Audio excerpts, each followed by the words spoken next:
midigta jooga uu soo maraya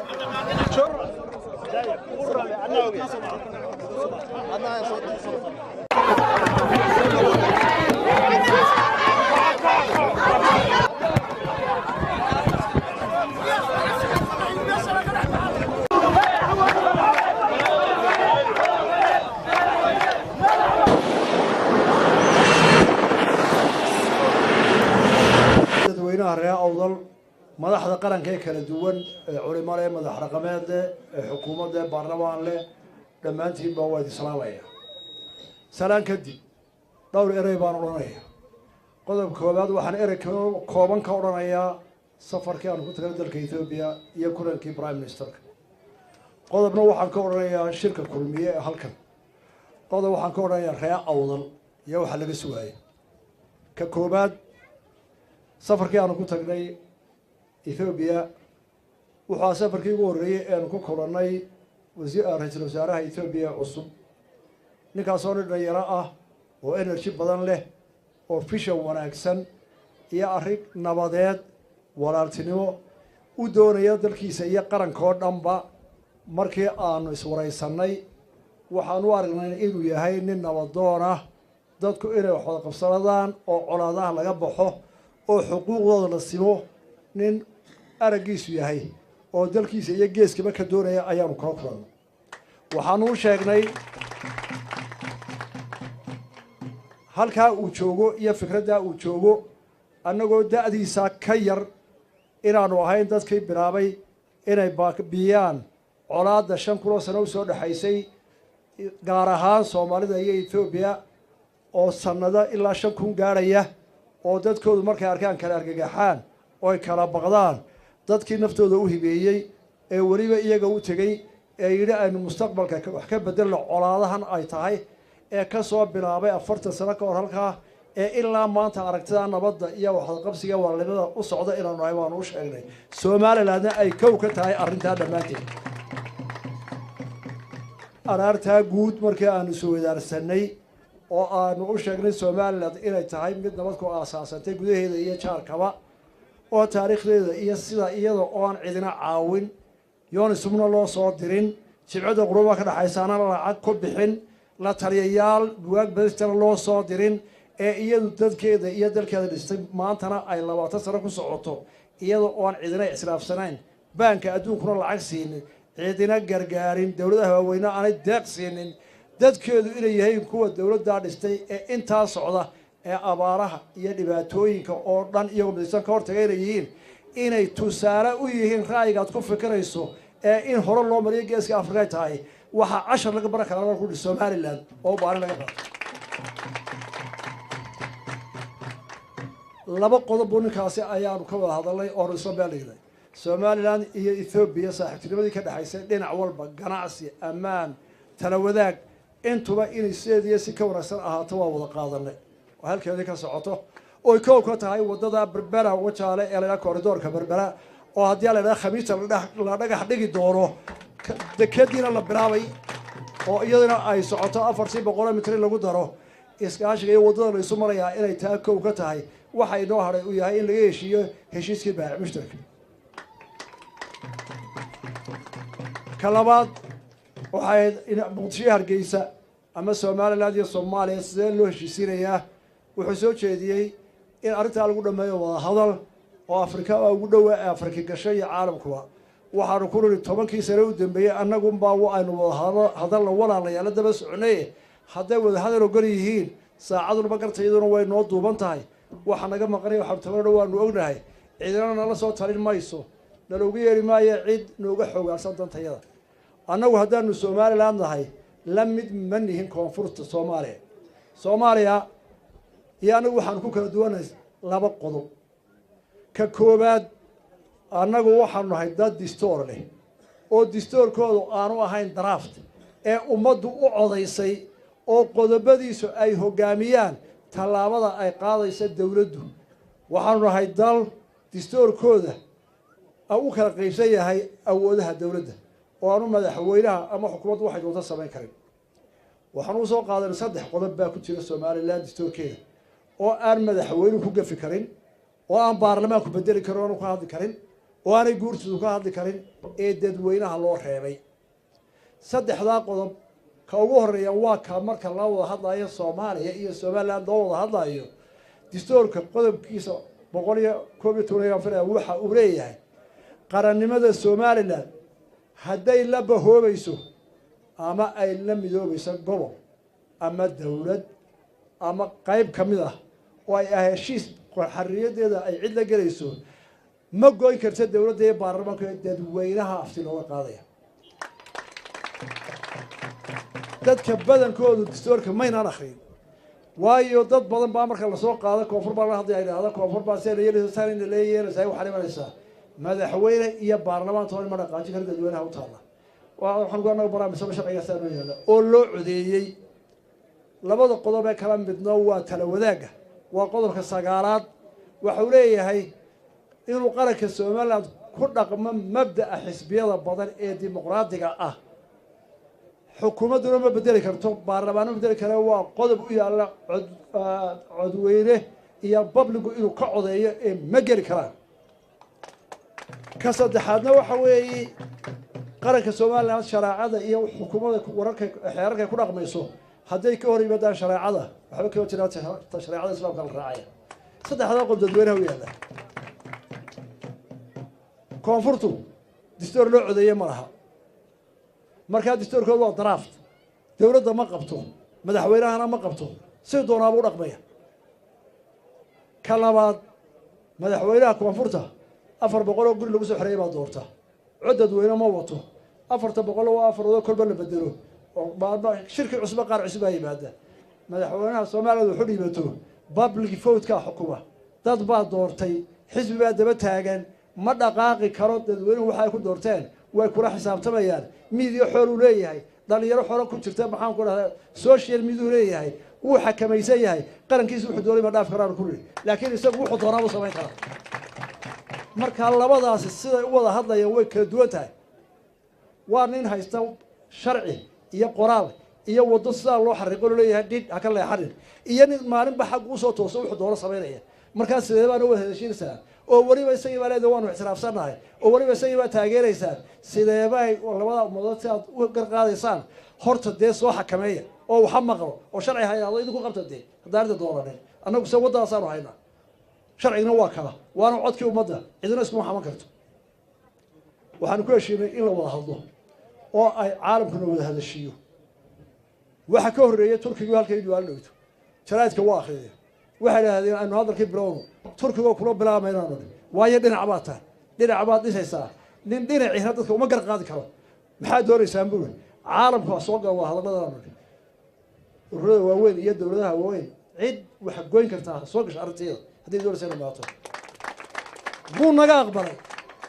waliba shalay buu soo joogaaba wuxuu yiri Mareykankii iyo maxaan ku raadaa Ingiriiskii iyo European Union iyo IGAD iyo anagu waxaan diyaarnahay bisha April inaanu bilowno qabanqaabadii iyo frameworkii idina soo diyaar garowdaan war Soomaaliland saacada waxay wada diyaar mar hurdad iyo shicib iyo dawladba xeerkaas aan ku soconaaba waxaan ku noqonaa mar warkayga halkaas u yaala iyaguna way ku jiraan isna waa balan qaad wada hadal waa la gelayaa garteedna waa go'an tahay fariin baan u dirayaa marka Soomaalida wax af Soomaali ku hadasho dhan Soomaaliland Soomaali ma nabaca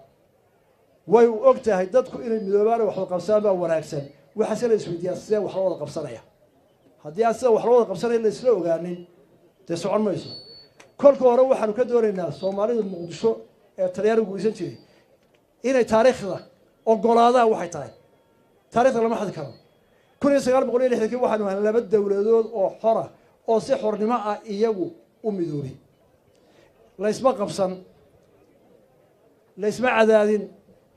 dawladdii 15 bay Soomaaliland ahayd ee Afrika xorowday haddii la midoobay maxaa dhacay madaxweynihii iyo taliyaashii iyo gudoomiyihii baarlamaanka iyo maxkamaddii intaba xamar baatiyada qaadan waynu ogolaanay walaalahan baa ahaadeen waanu marxaba Soomaali hore u socoto 30 sano maxaa ka dambeeyay in nin waliba isagoo qaxooti oo carruurta Afrika ku lalaadsanaya oo carruurta iyo maatada gaari u waayay xamar nin waliba intuu ka dhaqaaqay ilaahan uu ka imanayay uu soo maray intiina halka joogta kuwa waaweyn way soo qaxeen intiina kale aabayaashii hooyadii qaxootiya ayaa ku kiiloomitir laga soo eriyay yaa sameeyey ma inagaa sameeyay hantidii ay Soomaaliland tahay ay awdal lahayd booraba lahayd iyo aqoonta ay lahayd xamar bay geysay yaa soo qixiyay xamar iyo talaxumadeeda iyo dadkii oo kala firdhisay iyaga eeda lahaa maxaa ka dambeeyay koob isagaashii qaxootigii sheekh iyo shariif isagoo ilmaha carruurta afka ku saalayay iyadoo intaa loo kala qaxay nin waliba gobolkiisa uu ku noqdo ay kala qixiyeen maxaa ka dambeeyay 30 sanadood kolba ninka xamar ka taliya wuxuu leeyahay ana nin walba xukuma nina ma tashan karo oo haddaanu sheekh cali joor ku tashano ilaahay noo wargaaro duca ku qaadanay waa maxay ma tashan kartaan iyo hanoo yimaadaan waarisu marma in la lixda kiibanu kala taagan wixii dhacana idinka sameeyay haddii la wada hadlaayo inuu laba dawladood wada hadlayna afrika oo dhan way doonaysaa inay midowdo iyadoo dawladaha wada hadlaysaa midoobaysaa dee taasaanu ka mid nahay waan ku taliyaa gobol baa tahay kaale wax la aqbalaya maaha namana qabata nabadina ku iman mayso qodobka halkaas aan kaga tagay qodobka labaad kulmiye muxuu shirka halkan ugu qabsanaya shirkan muxuu jeedaa muxuu yahay shirkan waa mid lagu xisaabtamayo madaxweynaha iyo xukuumaddiisa xisbiga doorateen markay xisbiyada la doortay madaxweynaha iyo xukuumadda waa wada doorteen aniga waddan way doortay oo cid baa dooratay siday ii doorteen markii codkii la riday kulmiyaa u badsaday codkii dadka labadii xisbiye kale haddaanay ogolaanin codkii dadkooda igu soo wareejin oonay odhan haddaba madaxweynuhu dalka dhexda u tahay wad dee miyaynu socon lahayn isba inaan laga soo koonfurta markaa xukuumadda madaxweynuhu wuxuu saa codkii xisbiyada oo dhan dadkana waa u dhex waa laba doorasho ta hore waa codku halkii u batay baa looleeyahay adaa noogu batay labadii kale xisbiyada waa inay madaxdoodii aqbashaa oo kalsoonay dadka iyo codkii xisbiyadii kalena ku wareegaa madaxweynaha sidaasuu dastuurka u dhigaya sidiina waynu yeelnay markaa xukuumaddu waxay taa codkii dadweynaha markaa ayaa ila xisaabtamaya xisbigii kulmiye mas-uuliyaddaasida oo qarankao dhan u hadlaaya 500 dhow golaha dhexe imanaya waxay ka imanayaan degmooyinka iyo tuulayaasha iyo gobollada Soomaaliland oo dhan nin waliba isagoo gobolkiisa ka wakiila nin waliba isagoo xisbigiisii mucaaradka ahaa ay soo tashadeen degmadii maxaa ka dhiman maxaa la nagu qalday maxaa saxa ayaa la keenayaa meesha dabeetana imika aniga iyo wasiirada cid naga qabanaysa iyo golo dhexo annaga imika noo turaya oo raayis xisbiga ma jirto waxay maxaa qabateen wixii aad ka ballan qaadeen buuggii greenka ah maxaa ku qoraa maxaad ka qabatay waana taynu dowladnimada iyo axsaabta u dhisanay waa talooleeyahay waa taynu qodobka 9aad la bedeli karo ee axsaabta badan iyo qarankeena waxaan u sheegaynaa markaa xisbigu inuu ku socdo sharcigii laba waajib labadaba xisbi ahaantiisa inuu isdhowro iyo tii qaranka oo dhan oo xisbiyadii kale mas'uuliyadda naga sugayaan ilayagana taageeradii codkooda bay la siiyeen markaa xisaabta ka saalan ka socda maxaa boorama loo doortay waa su'aal kale xisbiga markii la isweydiiyay xagee lagu qabtaa horta waan idiin sheegayaa nin reer galbeed oo soo jeediyay ha lagu qabto mare anu ma soo jeedin madaxweyne ku-xigeenku ma soo jeedin qolada xildhibaanada galbeedkuna ma soo jeedin oo waabay gabanayeen waa la soo jeeday boormayna geeyaalay waxaan ku niri oo waayade maxay loo geynaa laba cod oo midna kaftaya midna ruuyahay bay nagula hadlay qolada dalka dee goboladii oo dhan bari bay jiraan waxay ku yidhaahdeen marka hore dad badani waxay jecel yihiin inay boorama yimaadaan ama ay arkaan oo dushaa laga jecel yahay boorama waa meel degan waa meel nabada waa meel jaamacadu ku badan yihiin dadkoodu waa ilbax waxaa loo baahan yahay meel saa u degan inaynu ku qabsano caasimaddu waa cidhiidhi way buuq badan tahay way siyaasad badan tahay aynu ka saaro gobollada bariga waxa ka qabow ka aqoon badan ka tala fiican gobollada galbeedka oo deganaansho lagu tirinayaa in la geeya qoladii reer bariga hadda siyaasiyiinta waaweyneeda kaahiniya ka mid yihiin waxay waryaareen iyana waxba ku wada hadlayna sanadkan galbeedka waa la tijaabinaya soo madaxweyne ku-xigeen ma tidin ha xisbigana xaggaa u rara bal waxa keentaan baa laga yahay reer galbeedo taasina waa mas-uuliyad kale labadaba waxaa maanta mas-uuliyadda qaadaya waa dhalinyarada sodojirka jaamacadaha ka baxday reer awdal oo laga yaabo taariikhda wax badanna inaanay hayn waayo arag badanna aanay ahayn mas-uuliyadda intaa leeg baa laydka rabaa qaranka oo dhan aqoonteedii haddaad tala ku daraysaan haddaad wax u sheegaysaan haddaad dhaliil sheegaysaan waa laydin ogolaya iyadoo aslubaysaan waxle waxaad tabanaysaan maanta dalka qaranka intii u talinaysay guddoomiyihii faysal inuu yidhahda laga yaabaa wafdigii uu cidna wuu imanayaa xisbiyadu way isugu imanayaan madaxweynihii madaxweyne ku-xigeenkii madaxdii guddidii guurta hogaaminaysay kuwii baarlamaanka hogaaminayay wasiiroo dhan jaanis baa haystaan maanta reer awdal qoladii mutacalimiinta qaranka dheerayday jaanis baa haystaan haatu aqoontiina haatu dalka wuxuu sheega sidaa loo horumariyo sidaasaynu ku wanaagsannahay dee anana qoladeeda galbeedka aanu faana markaana bal eega waxa ka soo baxay balbuugay soo qoreen eega balse horumar ka taagan eega dee nimanka waasaynahay waxaad ka doonayaa aqoon iyo horumar inaa maanta keentaa laydinka biqi maayo wax kale fadhiga ka kac kaana intaasaan ku dhaafayaa qodobka igu dambeeya waa awdalay nabadood ku caalamaashay awdalay waxaad nagu tidhi oonu idinka garowsannay oo somaliland ku raacday ilbixii saylic iyo aqoontii xadaaraddii soomaaliya ugu weyneyd somaliland iyo wax af soomaaliya ku hadlo oo dhan annaga hayna waanay ahayd aabbayaashiin iyo awooyaashiin waxaase soo baxay waxaan idinka filay maxaa soo baxay waxaan u malanayaa maanta ragga ugu daaweyn baan ka mid ahay somaliland weligay ma maqal taariikh hore mooyaane kumana qoran gaaladii ingiriiskaa dalka xukumaysanan kumay qorin taariikhda dowladaha hoose iyo dalkeenna kuma taallo ciidan ree awdala oo boqolaal gaadhaya oo hubaysan oo hub iskala hor yimaado o isoo hor fadhiistaan umaan maqal laakiin maanta way taallaa maanta xeebtaa waqooyi ee awdal ciidamo hubaysan oo boqolaala oo reera iskaga soo horjeeda oo dhaqan aan jirin ahayn ayaa is hor fadhiya meel walba waa arrin u baahan inaynu xallino waa arrin u baahan inaana fidin waa arrin tale u baahan waxaan ka codsanayaa reer awdal dhalinyaradu aqoon-yahankoodan horumarinaya iyagaa iminka dadka u badan iyagaa hogaamiya odayaasha waayarga way garanayaan hablaha culimada arrintaasi inaana inagu fidin arrintaa waqooyiga ciidamadaa aloosan ee hub kastee labada buurada soo fadhiya inaynu damino oona inagu soconin baa inaga tala annagu xukuumad ahaan idinkaa u fara dhuudhuuban waxa la ysku hayaa idinkaa og wixii aad tale ku gaadhaan xukuumaddu waa inay furisaa waa furayna xoog haddii loo baahdo waa ku furaynaa ciidanna waa ku furaynaa laakiin waxaanu doonaynaa taladii arrintaasi naga dabi lahayd inaad keentaan taasina waa fariintaanu sidoo ree awdal waanan ku xoojinaya